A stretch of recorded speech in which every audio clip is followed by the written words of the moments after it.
Welcome to Telestar update. সেদিন ঠিক কী ঘটেছিল জি বাংলার অন্দরমহল ধারাবাহিকের পরমেশ্বরীর সাথে? সম্প্রতি তার সাথে ঘটে যাওয়া অন্যায়ের বিরুদ্ধে মুখ খুলতে দেখা গেল অভিনেত্রী কনীনিকা ব্যানার্জিকে। অন্দরমহল ধারাবাহিক চলাকালীন সময়ে প্রেগন্যান্সির কারণে বিভিন্ন শারীরিক জটিলতার মুখোমুখি হন অভিনেত্রী।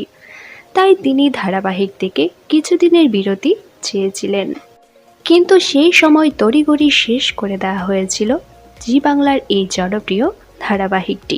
কিন্তু আটকে দেওয়া হয়েছিল অভিনেত্রীর ৩ মাসের পারিশ্রমিক। ৮ বছর আগের জি বাংলার সেই অন্দরমহল গল্পের লেখিকা ছিলেন লীনা গাঙ্গুলি। অভিনেত্রী কনীনিকা ব্যানার্জি জানিয়েছেন, স্পেশাল কমিটি বসিয়ে তাকে বলা হয়েছিল ১ টাকাও দেওয়া হবে না তাকে। সেই সময়ে ৫ মাসের অন্তঃসত্ত্বা ছিলেন তিনি। তাই সেই সময় শারীরিক জটিলতা এবং সন্তানের ভবিষ্যতের কথা মাথায় রেখে পিছিয়ে আসতে বাধ্য হয়েছিলেন তিনি। কোনো ধরনের আইনি লড়াইও লড়েননি। বর্তমানে টলিউডের এই রকম পরিস্থিতি দেখে ধৈর্যের বাঁধ ভেঙেছে তার। তাই তার সাথে হওয়া অন্যায়ের কথা সামনে এনেছেন তিনি। অভিনেত্রীর সাথে হওয়া এই অন্যায় নিয়ে আপনাদের কি বক্তব্য তা নিচে অবশ্যই কমেন্ট করে জানান।